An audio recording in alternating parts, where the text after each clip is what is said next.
So the next standard जो अपन करने वाले हैं that is SA 520 analytical procedures. अब सर एसए 520 क्या है, एनालिटिकल प्रोसीजर्स किस चीज के बारे में है?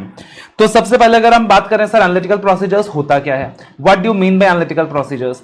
तो एनालिटिकल प्रोसीजर्स का मतलब होता है कंपैरिजंस करना। एनालिटिकल प्रोसीजर्स का मतलब होता है रेशियो एनालिसिस करना। एनालिटिकल प्रोसीजर्स का मतलब होता है रिलेशंस डिराइव करना, that is analysis of plausible relationships.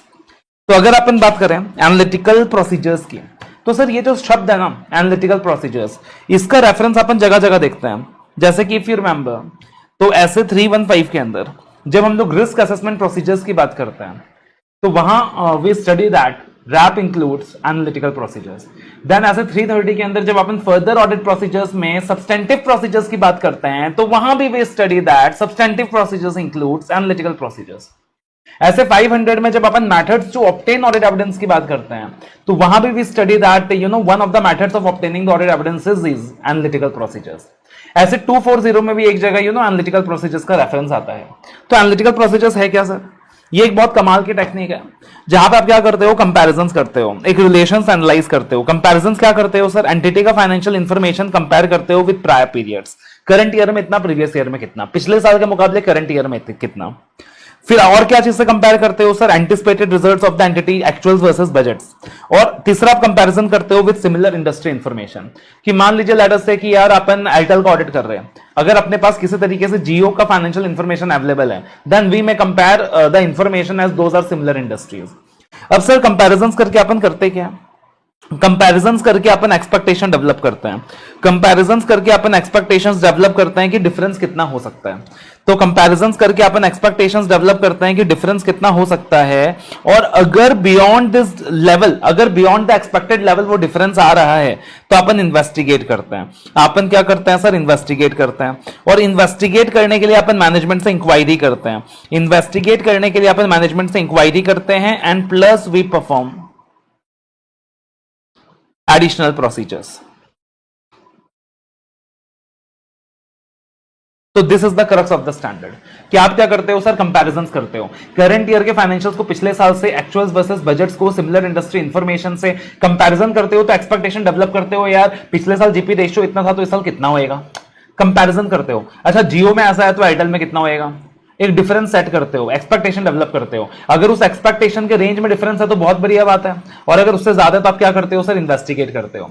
तो कभी कभी ये जो एनालिटिकल प्रोसीजर्स है ये इतना यूजफुल होएगा कि आपको लगेगा यार टेस्ट ऑफ डिटेल्स परफॉर्म करने का जरूरत ही नहीं है। So there can be many areas कि आप बिना टेस्ट ऑफ डिटेल्स परफॉर्म किए सिर्फ एनालिटिकल प्रोसीजर से काम चला पाओगे। राइट इसके अलावा और भी कुछ चीजें आती हैं, जैसे इसके अंदर कंसिडरेशन ऑफ रिलेशनशिप्स आता है। आप एक फाइनेंशियल वेरिएबल का रिलेशनशिप दूसरे फाइनेंशियल वेरिएबल के साथ निकाल सकते हो, एक फाइनेंशियल वेरिएबल का रिलेशनशिप दूसरे नॉन फाइनेंशियल वेरिएबल के साथ निकाल सकते हो। फॉर एग्जांपल मान लीजिए नंबर ऑफ एम्प्लॉयज का रिलेशन पेरोल कॉस्ट के साथ। तो नंबर ऑफ एम्प्लॉयज के असर एक नॉन फाइनेंशियल वेरिएबल है, लेकिन पेरोल कॉस्ट के असर एक फाइनेंशियल वेरिएबल है। आपने दोनों का रिलेशनशिप निकाल लिया।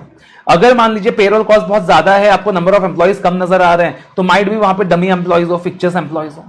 मान लीजिए आपने देखा साहब प्रोडक्शन जो है बहुत कम है, ऑर्गेनाइजेशन नंबर ऑफ एम्प्लॉयज बहुत ज्यादा दिखा रही है, तो हो सकता है वहां फिक्चर्स एम्प्लॉयज हो सकता है वहां डमी एम्प्लॉयज हो।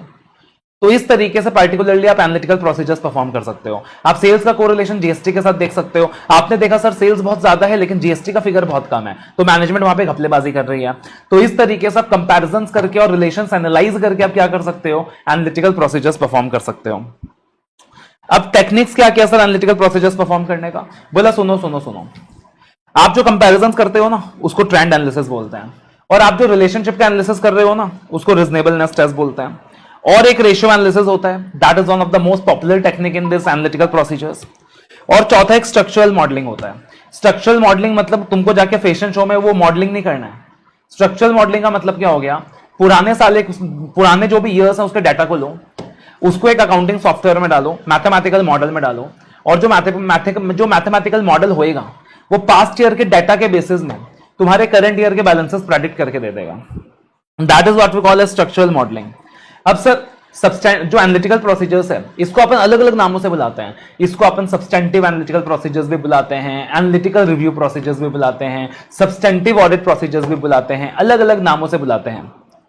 तो factors to be considered for substantive audit procedures, यहां पे इन्होंने नाम यूज किया substantive audit procedures, but you can call it substantive analytical procedures also, analytical review procedures also. बोला क्या क्या फैक्टर्स कंसिडर करने का है? बोला सर सबसे पहले एनालिटिकल प्रोसीजर्स परफॉर्म करने का है, तो इसके अंदर तुम क्या करते हो? एनालिसिस करते हो। एनालिसिस कब कर पाओगे, कंपैरिजन कब कर पाओगे? जब डाटा अवेलेबल होएगा और रिलायबल डाटा अवेलेबल होएगा। तो सबसे पहले डाटा अवेलेबल होनी चाहिए, रिलायबल डाटा अवेलेबल होनी चाहिए। दूसरी चीज डाटा का डिसएग्रीगेशन हो सके।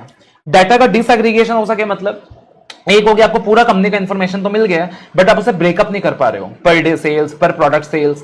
अब जितना ब्रेकअप कर सकोगे, जितना डिसएग्रीगेशन कर सकोगे ना, उतना ज्यादा एनालिटिकल प्रोसीजर्स यूजफुल रहेगा। तीसरी चीज अकाउंट टाइप्स। एनालिटिकल प्रोसीजर्स कुछ अकाउंट टाइप्स के लिए ज्यादा यूजफुल है। For example balance sheet items के लिए एनालिटिकल प्रोसीजर्स उतना यूजफुल नहीं होता, बट जहां P&L आइटम्स की बात करें सर, वहां एनालिटिकल प्रोसीजर्स बहुत ज्यादा यूजफुल होता है। अगली चीज सोर्स। अब पार्टिकुलरली अगर बात करें, अगर रूटीन नेचर के ट्रांजैक्शंस हैं, analytical procedures will be more suitable. Sales हो गया, परचेज हो गया, डेली बेसिस में हो रहा है, तो आप मंथ ऑन कंपैरिजन कर सकते हो, ईयर ऑन कंपैरिजन कर सकते हो।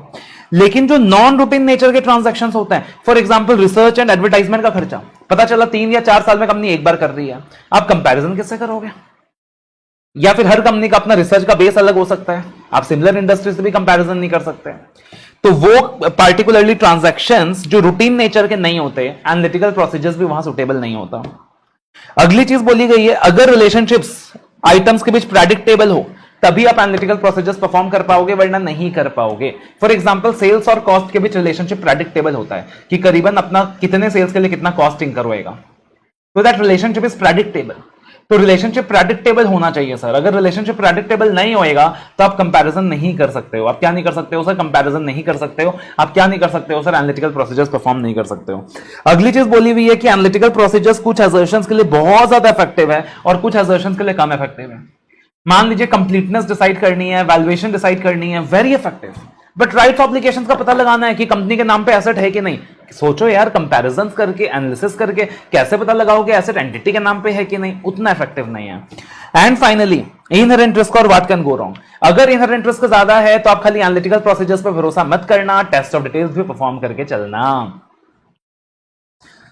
फिर दिया हुआ analytical procedures use as substantive test. देखो एनालिटिकल प्रोसीजर्स जो है ना, यानी सब्सटेंटिव एनालिटिकल प्रोसीजर्स, आप इसको इन आइसोलेशन भी परफॉर्म कर सकते हो या फिर टेस्ट ऑफ डिटेल्स के साथ इन कॉम्बिनेशन भी परफॉर्म कर सकते हो। लेकिन जब आप एनालिटिकल प्रोसीजर्स परफॉर्म करोगे तो क्या कंसिडरेशंस होंगे?